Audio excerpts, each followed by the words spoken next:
So guys welcome back to my YouTube channel. This is Prachi Baghel और आज हम लोग डिस्कस करेंगे कार्बोहाइड्रेट से रिलेटेड कुछ पॉइंट। तो स्टूडेंट, हम लोगों ने पिछले क्लास में क्या पढ़ा था? कार्बोहाइड्रेट पढ़ा था। हमने कार्बोहाइड्रेट से रिलेटेड सारी चीज़ें देख लिया था, कार्बोहाइड्रेट का क्लासिफिकेशन देख लिया था। लेकिन आज जो हम लोग पॉइंट डिस्कस करेंगे ये कार्बोहाइड्रेट से रिलेटेड पॉइंट है जो बहुत ही महत्वपूर्ण है। ये एग्जाम में हमेशा देखने मिलते हैं। इन पॉइंट को डिस्कस करेंगे, ठीक है। जो हम लोगों ने कार्बोहाइड्रेट पढ़ा था पिछले क्लास में, उसमें हमने देखा था मोनोसेकेराइड, डाइसेकेराइड, ऑलिगोसेकेराइड और पॉलीसेकेराइड देखा था। फिर देखा था स्ट्रक्चर ऑफ कार्बोहाइड्रेट देखा था। फिर कुछ कार्बोहाइड्रेट के बारे में देखा था, ग्लूकोज, सेलुलोज, है ना, इनके बारे में डिस्कस किया था। इनके सिनोनिम्स देखे थे कि इनको और क्या कहा जा रहा है। और आज हम लोग डिस्कस करेंगे जो एग्जाम में आए हुए पॉइंट है, जो कार्बोहाइड्रेट से रिलेटेड जो पॉइंट हमेशा एग्जाम में पूछे जाते हैं या अभी तक के एग्जाम में जो क्वेश्चंस आए हुए हैं उनके बारे में डिस्कस करेंगे, ठीक है। तो अगर आप मेरे चैनल पर नए हैं तो स्टूडेंट प्लीज़ मेरे चैनल को सब्सक्राइब कीजिए और बेल आइकन प्रेस कीजिए ताकि आपको ऐसे ही वीडियो मिले। और अगर आपने मेरे लेक्चर, अगर प्रोटीन का लेक्चर नहीं देखा होगा, वसा का लेक्चर नहीं देखा होगा, तो प्लीज़ मेरे चैनल पर जाकर देख लीजिए। मैंने बहुत ही अच्छे तरीके से पढ़ाया है प्रोटीन को, वसा को और जैव अणु को भी। मैंने सभी जैव अणु में जितने भी आते हैं, अमाइनो एसिड है, एंजाइम है, प्रोटीन है, वसा है, कार्बोहाइड्रेट हो गया, तो जितने भी अमाइनो एसिड, जितने भी बायोमोलिक्यूल्स होते हैं, तो मैंने आपको सारे अच्छे से बता दिए हैं, ठीक है। आज हम लोग पढ़ रहे हैं कार्बोहाइड्रेट से रिलेटेड कुछ महत्वपूर्ण। स्टूडेंट, सेल्यूलोज का बहुलक क्या है? ग्लूकोज है, ठीक है। तो सेल्यूलोज किससे बना होता है? बहुत सारे ग्लूकोज के अणुओं से बना होता है, क्योंकि ग्लूकोज जो है क्या है? मोनोसेकेराइड है और सेल्यूलोज क्या है? पॉलीसेकेराइड। तो पॉलीसेकेराइड क्या होते हैं? जो बहुत सारे मोनोसेकेराइड से बने हुए होते हैं ना, तो वो क्या होते हैं? पॉलीसेकेराइड। तो ग्लूकोज जो कि क्या है? मोनोसेकेराइड। तो बहुत सारे ग्लूकोज के अणुओं से, कौन से glucose student? Beta D glucose के अणुओं से बना होता है, ठीक है। मतलब सेल्यूलोज किससे बना होता है? ग्लूकोज के बीटा डी अणुओं से बना होता है। इसीलिए क्या है, जो सेल्यूलोज का बहुलक क्या है? ग्लूकोज है, ठीक है। अब नेक्स्ट पॉइंट क्या है? ग्लाइकोजन स्टोर रहता है। कहाँ पर स्टोर रहता है ग्लाइकोजन स्टूडेंट? लीवर में और मसल्स में रहता है ना। कहाँ कहाँ रहता है? लीवर में और मसल्स में। तो ग्लाइकोजन क्या है? एक स्टोरेज पॉलीसेकेराइड है ना, मतलब स्टोरेज कार्बोहाइड्रेट है, जो कि कहाँ स्टोर रहता है? लीवर में रहता है और मसल्स में, मैंने आपको बताया था। और फिर लीवर में यही ग्लाइकोजन ग्लूकोज में परिवर्तित होकर क्या प्रदान करता है? ऊर्जा प्रदान करता है ना। तो ग्लाइकोजन क्या है? स्टोरेज पॉलीसेकेराइड है, जो कि लीवर और मसल्स में स्टोरेज रहता है। अब नेक्स्ट पॉइंट क्या है? Monosaccharide example. ये बिल्कुल एग्जाम में हमेशा देखने मिलते हैं यहाँ से क्वेश्चन, बहुत सारे आपको ऑब्जेक्टिव दे देगा, ठीक है। उसमें से आपको मोनोसेकेराइड चूज करने बोलेगा कि इसमें कौन सा मोनोसेकेराइड है या कौन सा डाइसेकेराइड है या कौन सा पॉलीसेकेराइड है। तो आप लोगों को सारे मोनोसेकेराइड के, ऑलिगोसेकेराइड के और पॉलीसेकेराइड के सारे एग्जाम्पल याद होने चाहिए। तो मोनोसेकेराइड के इंपॉर्टेंट है, जो हमेशा पूछते हैं, ग्लूकोज पूछता है, फ्रक्टोज पूछता है, गैलेक्टोज है, राइबोज है, इरिथ्रोज है। जो ग्लूकोज था वो कौन था? हेक्सा था। फ्रक्टोज क्या था स्टूडेंट? हाँ, हेक्सोस था। फ्रक्टोज भी हेक्सोस था। हेक्सोसेकेराइड था। ग्लूकोज भी हेक्सोसेकेराइड था। फ्रक्टोज भी था। राइबोस था पेंटा, है ना, पेंटासेकेराइड था। और इरिथ्रोस था टेट्रा, ठीक है। और गैलेक्टोज भी क्या था? हेक्सा था, है ना, ठीक है। गैलेक्टोज भी हेक्सा था। टेट्रा क्या था? एरिथ्रोस था। राइबोज था पेंटा। और फ्रक्टोज और ग्लूकोज भी क्या थे? हेक्सोस थे, है ना। हेक्सोस शर्कराएं थी। और हम लोगों ने देखा था ट्रायोज में, देखा था ग्लिसरैल्डिहाइड देखा था और एसीटोन देखा था, है ना। ग्लिसरैल्डिहाइड और एसीटोन था देखा था, ठीक है।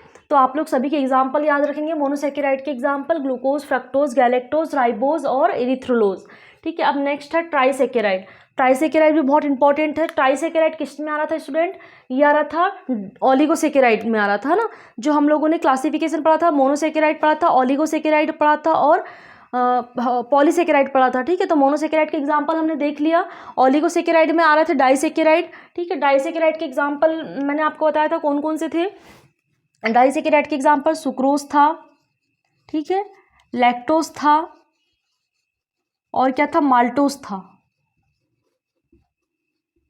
ठीक है। तो ये एग्जाम्पल किसके हैं? डाइसेकेराइड के एग्जाम्पल है, ठीक है। और ट्राइसेकेराइड के एग्जाम्पल क्या है? रेफिजनोज है, बहुत ही इंपॉर्टेंट है, ये हमेशा क्वेश्चन में पूछा जाता है कि रेफिजनोज क्या है, तो ट्राइसेकेराइड है। और डाइसेकेराइड के एग्जाम्पल क्या है? माल्टोज है, सुक्रोज है और लैक्टोज है। ये क्या है? डाइसेकेराइड के एग्जाम्पल है। ट्राई के क्या हो गया? रेफिजनोज, ठीक है।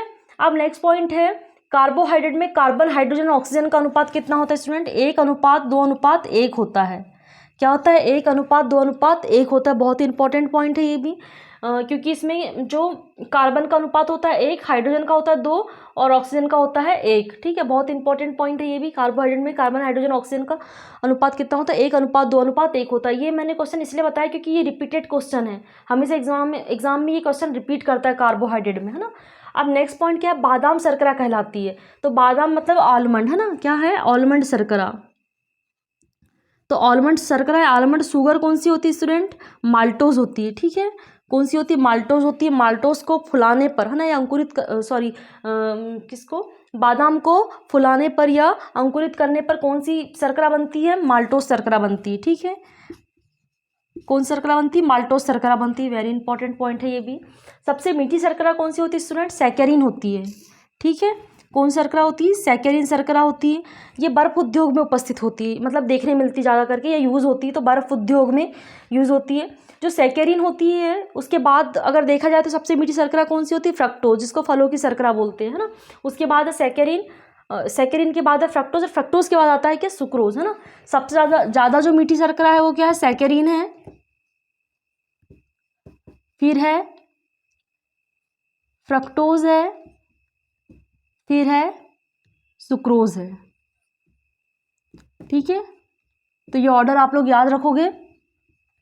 ठीक है, बहुत इंपॉर्टेंट है। सबसे ज़्यादा अगर मीठी शर्करा की बात की जाए, अगर ऑप्शन में सैकरीन नहीं है तो उस कंडीशन में आप लोग फ्रक्टोज करेंगे। अगर फ्रक्टोज भी ऑप्शन में नहीं है तो उस कंडीशन में आप लोग क्या करेंगे, सुक्रोज करेंगे। ठीक है, तो आपको याद रखना है कि सबसे मीठी शर्करा है सैकरीन, उसके बाद है फ्रक्टोज, उसके बाद है क्या, सुक्रोज। अब नेक्स्ट पॉइंट क्या है, पृथ्वी पर सबसे ज़्यादा पाया जाने वाला कार्बोहाइड्रेट क्या है, सेलुलोज है। मैंने आपको बताया था सेलुलोज कहाँ होता है, प्लांट की सेल वॉल में होता है ना। प्लांट की सेल वॉल किससे बनी होती है स्टूडेंट, सेलुलोज की बनी होती है। और सेल वॉल मतलब कोशिका भित्ति सिर्फ और सिर्फ प्लांट सेल में प्रेजेंट होती है, एनिमल सेल में एब्सेंट होती है ना। तो प्लांट सेल में भी जो कोशिका भित्ति बनी होती है वो किसकी बनी होती है, सेलुलोज की बनी होती है। इसलिए क्या होता है, पृथ्वी पर सबसे ज़्यादा पाए जाने वाला कार्बोहाइड्रेट क्या होता है, सेलुलोज होता है। अब नेक्स्ट पॉइंट क्या है, घरेलू शर्करा किसको बोलते हैं। ठीक है, जो हमारे घरों में अक्सर करके यूज़ होती है या सबसे ज़्यादा यूज़ होती है घरों में, वो शर्करा से मतलब है घरेलू शर्करा मतलब। ठीक है, तो घरेलू शर्करा कौन सी होती है, सुक्रोज होती है। क्यों बोलते हैं, क्योंकि ये टेबल शुगर भी बोलते हैं ना, हमने कल पढ़ा था, क्या बोलते हैं इसको, टेबल शुगर भी बोलते हैं।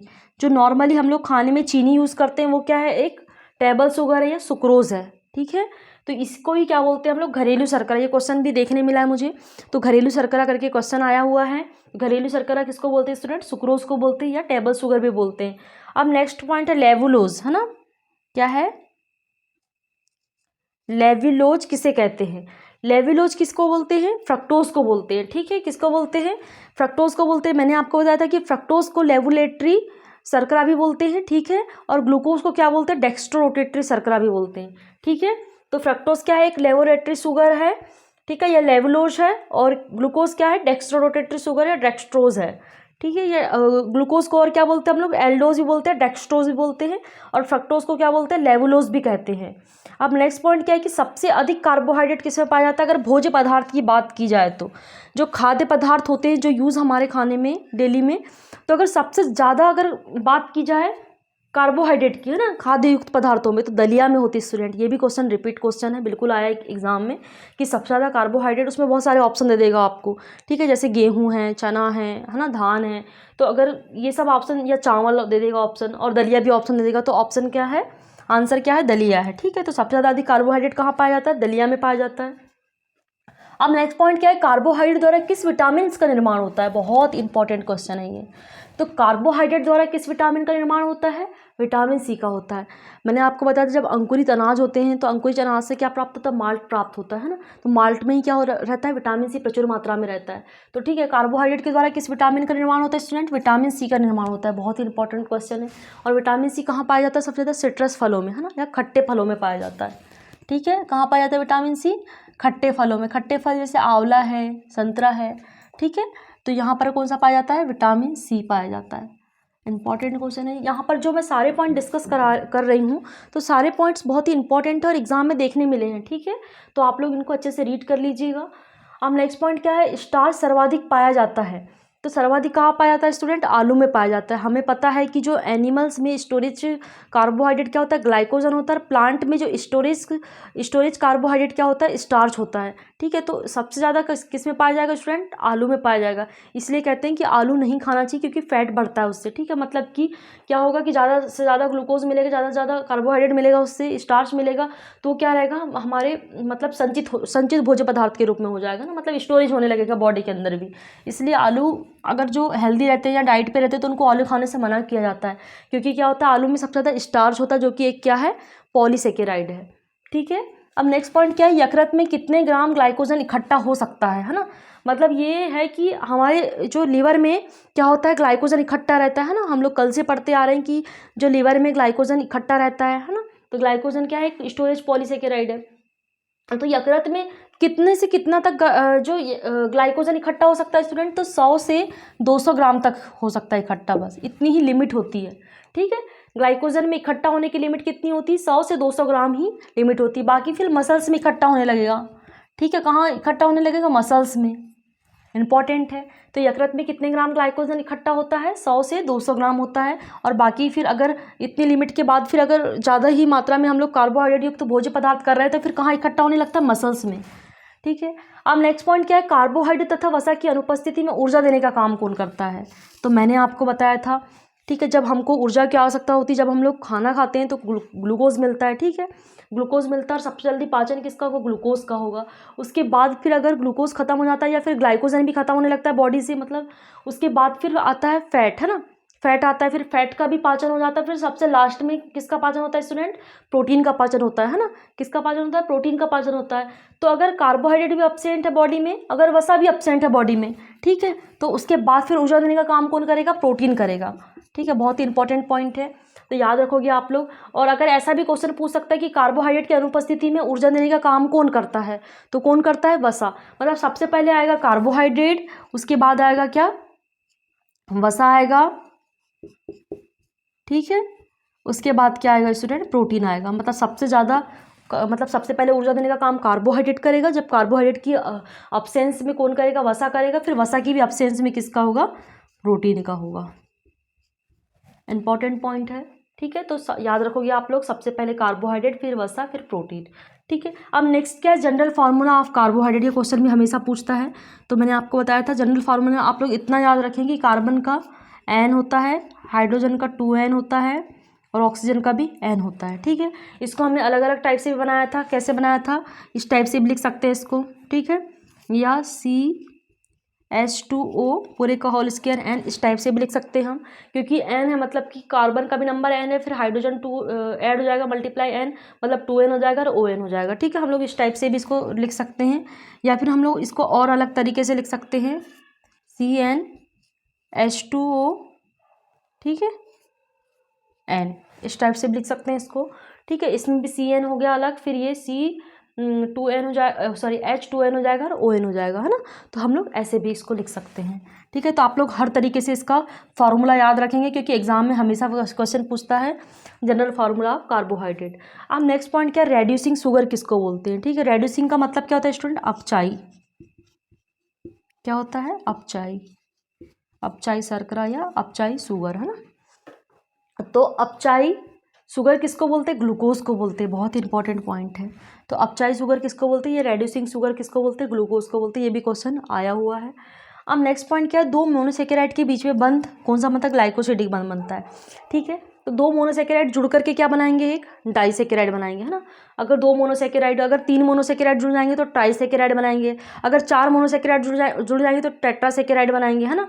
तो ये क्या है? मोनोसेकेराइड जुड़ते हैं तो वैसे ही हम बोलते हैं डाइसेकेराइड, ट्राइसेकेराइड, टेट्रासेकेराइड, है ना। तो अगर मोनोसेकेराइड जुड़ रहे हैं, है ना, ये एक मोनोसेकेराइड जुड़ गया, फिर ये एक मोनोसेकेराइड जुड़ गया, ये एक मोनोसेकेराइड जुड़ गया, ये एक मोनोसेकेराइड जुड़ गया, तो इनके बीच में कौन सा बंध पाया जाता है स्टूडेंट? ग्लाइकोसिडिक बंध पाया जाता है। ठीक है, याद रखोगे, मतलब दो मोनोसेकेराइड के बीच में कौन सा बॉन्ड पाया जाता है? ग्लाइकोसिडिक बंध पाया जाता है ना। और मैंने आपको बताया था जब प्रोटीन का निर्माण हो रहा था तो जब अमाइनो एसिड जुड़ रहे थे तो उनके बीच में कौन सा बंध बन रहा था स्टूडेंट, पेप्टाइड बंध बन रहा था, है ना। मतलब प्रोटीन है बन रहा है तो पेप्टाइड बंध, और अगर कार्बोहाइड्रेट बन रहा है तो ग्लाइकोसिडिक बंध। ठीक है, याद रखोगे आप लोग, इंपॉर्टेंट पॉइंट है दोनों। तो प्रोटीन में कौन सा बंध बन रहा था, पेप्टाइड बंध बन रहा था, और कार्बोहाइड्रेट बन रहा है तो उसमें कौन सा बंध बनता है, ग्लाइकोसिडिक बंध बनता है। ठीक है, अब नेक्स्ट पॉइंट क्या है कि कैल्शियम का अवशोषण बढ़ाने के लिए आवश्यक कार्बोहाइड्रेट है लैक्टोज है ना। लैक्टोज को क्या बोलते हैं हम लोग स्टूडेंट, और दुग्ध शर्करा या मिल्क शुगर भी बोलते हैं, है ना। क्या बोलते हैं लैक्टोज को, मिल्क शुगर बोलते हैं। ठीक है, और मिल्क में क्या होता है, मिल्क में क्या होता है, कैल्शियम होता है ना। इसलिए कैल्शियम का अवशोषण कर रहा है ना, मतलब कि कैल्शियम का अवशोषण बढ़ाने के लिए आवश्यक कार्बोहाइड्रेट कौन सा होगा, लैक्टोज होगा। क्यों होगा, क्योंकि दूध ये शर्करा बोलते हैं किसको, लैक्टोज को। ठीक है, और दूध में क्या होता है, कैल्शियम होता है। कैल्शियम का अवशोषण बढ़ाना है तो वो कौन सा कार्बोहाइड्रेट, वो कौन सा कार्बोहाइड्रेट होगा स्टूडेंट, लैक्टोज होगा। बहुत इंपॉर्टेंट पॉइंट है ये, हर एक पॉइंट बहुत ही इंपॉर्टेंट है एग्जाम की दृष्टि को देखते हुए। ठीक है, तो आप लोग सारे पॉइंट्स रीड कर लेंगे और हम लोग आगे अब हम लोग फिजियोलॉजी में पढ़ेंगे। ठीक है, फिजियोलॉजी मतलब ह्यूमन फिजियोलॉजी देखेंगे जो कंपटीशन एग्जाम में जो आती है, जैसे पाचन तंत्र हो गया, श्वसन तंत्र हो गया, उत्सर्जन तंत्र हो गया, ये सारे टॉपिक क्लियर करते जाएंगे स्टूडेंट। और मैं जो आपको मटेरियल दे रही हूँ या आपको पढ़ा रही हूँ, आप देख रहे होंगे या वीडियो या देखेंगे आगे, तो मैं आपको पूरा डीपली तरीके से पढ़ा रही हूँ। हम लोग बेसिक से स्टार्ट करें तो पूरा डीपली तक पढ़ रहे हैं, मतलब क्वेश्चन जैसा भी आए तो हम लोग वैसा क्वेश्चन बना लें, इस टाइप से पढ़ रहे हैं। ठीक है, तो स्टूडेंट आप प्लीज़ मेरे वीडियो को देखिएगा, पूरा देखिएगा, और प्लीज़ अगर आपको कोई भी डाउट्स होते हैं तो कमेंट्स कीजिएगा कि मैम हमको यहाँ पर कोई डाउट है तो आप प्लीज़ इसको समझा दीजिए, या आप ये वाला टॉपिक पढ़ा दीजिए। तो आप प्लीज़ कमेंट्स करिए ताकि मैं आपके लिए वही चीज़ लेकर आऊँ जो आपको चाहिए। ठीक है, तो अगर आप मेरे चैनल पर नए होंगे तो प्लीज़ मेरे चैनल को सब्सक्राइब करें। आज की क्लास यहीं पर ख़त्म होती है। Thank you.